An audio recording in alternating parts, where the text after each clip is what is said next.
Dans cette vidéo, je vais dire comment est-ce que j'ai fait pour gagner mes 100 premiers abonnés, mais pas que. Je vais aussi montrer un petit peu des screens de mes YouTube analytiques. Bon, alors officiellement, il n'y a pas de secret sur YouTube. Pour gagner des abonnés et des vues, tu fais une bonne vidéo, tu fais des bonnes miniatures et en fait, tu engages au maximum ton audience. Et du coup, bah, les gens ils vont rester et après, tu as plein de vues, tu as plein d'abonnés. Mais voilà, ça, tout le monde le sait et pourtant, très peu de personnes l'appliquent. Moi, je vais vous dire plus en détail comment j'ai fait. Trois conseils applicables que vous pourrez faire juste après avoir regardé cette vidéo. La première chose, ça va être tenir un sujet. Beaucoup de personnes confondent le like et l'abonnement. C'est d'ailleurs pour ça que tu vas entendre assez souvent dans les vidéos de tes youtubeurs préférés, si cette vidéo t'a plu, abonne-toi. Mais en fait, si jamais les personnes elles disent ça, c'est qu'elles n'ont pas véritablement compris le concept de l'abonnement. Moi, je vais un petit peu vous l'expliquer dans la manière théorique. S'abonner, ça veut dire je veux que ton contenu me soit reproposé, ça veut dire je veux rester en contact avec toi, et ça veut surtout dire je veux te revoir.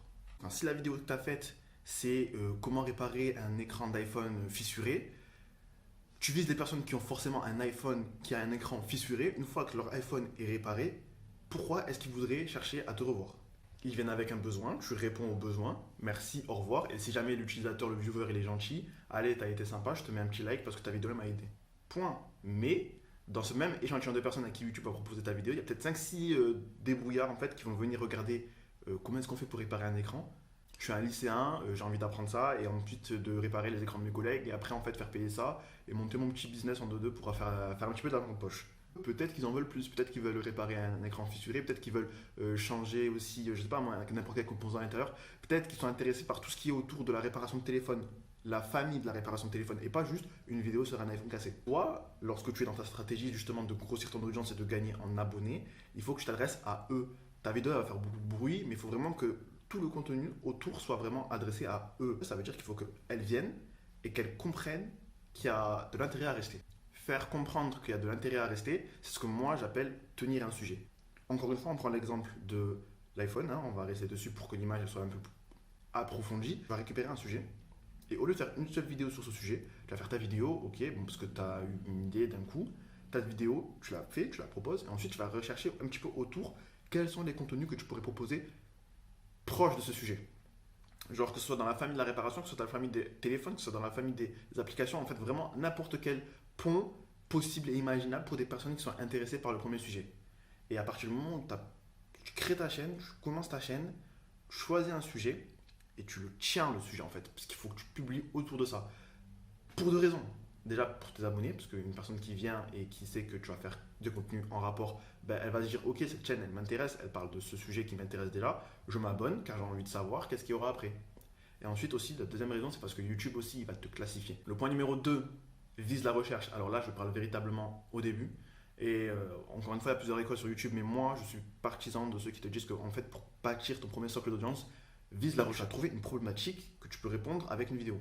Par exemple, j'ai un écran cassé, ma vidéo ça va être comment réparer un écran cassé d'iPhone X le plus niché possible, le plus défini possible pour que vraiment la personne qui a le modèle choisi voit la vidéo et se dise ah ok c'est exactement ça qu'il me faut et regarde du début à la fin. Ça va être utile pour faire les premières vues, ça va être utile pour attirer ton premier trafic, mais après forcément il va pas falloir se reposer uniquement sur ça. Typiquement une vidéo qui buzz tu l'auras jamais via la recherche. Mais là actuellement ma chaîne c'est 25% de trafic via la recherche je crois à peu près. C'est super intéressant les vues via la recherche parce que déjà ça te fait un nouveau trafic constant que des nouvelles personnes vont tomber sur ta chaîne. Et à chaque fois qu'une personne tombe sur ta chaîne, vu que tu tiens des sujets, il est possible qu'elle soit intéressée par d'autres vidéos qui sont proposées. Donc en fait, tes vidéos via recherche, ça va vraiment être les hameçons qui vont faire venir les premières personnes avec un problème défini et qui vont se rendre compte qu'en fait, tu as du contenu qui va leur servir. Et puis bref, ça attire un trafic constamment et après bon. Certes, le trafic, c'est pas le moyen d'avoir le plus de vues. Mais toi, tu es un débutant. Toi, tu es un débutant, tu as 0 abonné. Comment est-ce qu'on fait pour qu'un mec avec 0 abonné, ben, des gens tombent sur eux? Tu fais une vidéo sur des problèmes. Donc les gens ne vont pas venir pour toi, ils vont venir parce que tu résous leurs problèmes. Donc tu vas cibler plusieurs problèmes. Le téléphone, la puce, l'écran, ou bien des techniques, je sais pas moi, cette application, ou bien en fait quand tu fais cette série de chiffres sur ton iPhone, ben, tu vas savoir combien de personnes tu as appelé. Enfin bref, toutes sortes de trucs astuces autour d'un sujet. Les gens ils viennent pas pour toi, les gens ils viennent pour le sujet. Il faut vraiment forcer. L'objectif c'est juste de faire des premières vues. Du moment où tu fais tes premières vues, tu as ton premier trafic. Forcément, dans la durée, tu veux bâtir une audience. Donc, des tutos à droite à gauche, ça va pas être idéal pour bâtir une audience. Mais stop ces excuses parce qu'en fait, YouTube, c'est étape par étape.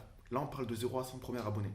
Donc pour faire tes 0 à 100 premiers abonnés, tu dois faire des vues. Pour faire des vues, tu viens viser le trafic, c'est plus facile. Si aujourd'hui, là, ton objectif, c'est de sortir une vidéo banger et directement aller en tendance, avec ta toute première vidéo sur ta chaîne qui a 0 abonnés, bon courage. Là, l'objectif, c'est pas ça. Moi, j'ai une stratégie YouTube et la stratégie YouTube, c'est d'abord de faire ton premier palier. On vise étape par étape. Ça va te permettre d'appuyer sur REC. T'as pas forcément besoin de montrer ta tête. Quand tu fais des tutos, quand tu réponds à des questions, ça peut être juste des screen records de ton ordinateur, juste toi qui filmes tes mains en train de faire une manipulation.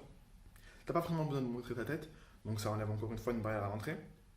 Les gens ils viennent pour le sujet, ils viennent pas pour toi. T'as pas à avoir une personnalité extravagante, t'as pas à faire énormément de bruit ou quoi pour garder la personne captivée. Enfin, ça, pas la peine de s'en faire. Enfin, l'avantage avec les premières vidéos et les faire via la recherche, c'est que les gens ils vont venir et ça va te permettre de toi de t'entraîner sur plusieurs stades différentes. T'es peut-être déjà tombé sur une vidéo qui te dit ouais comment gagner ses premiers 100 abonnés, où on va te dire bah écoute fais un titre comme ça, fais une belle miniature et fais un beau titre. L'idée c'est qu'il n'y a pas une recette pour le beau titre, il n'y a pas une recette pour la belle miniature, il n'y a pas une recette pour la bonne manière de faire une description. Ce qui va se passer c'est que tu vas faire ta première vidéo, ta deuxième, etc. Tu vas tester, tu vas voir celle qui fonctionne moins et tu vas recommencer. C'est comme ça partout. Tu peux pas arriver avec une recette et gagner. Tu vas rapidement te rendre compte qu'une vidéo qui performe sur YouTube c'est une vidéo qui a un bon taux de clics et qui a un bon taux d'engagement. Et pour savoir comment son audience se comporte, il faut commencer à avoir une audience. Et pour avoir une audience, ça nous emmène au point numéro 3 qui est évident et qui pourtant est vraiment le truc qui fait que ma chaîne elle a atteint ses 120 premiers abonnés. Il faut arrêter de se prendre la tête avec des trucs inutiles alors que la première étape c'est juste de publier.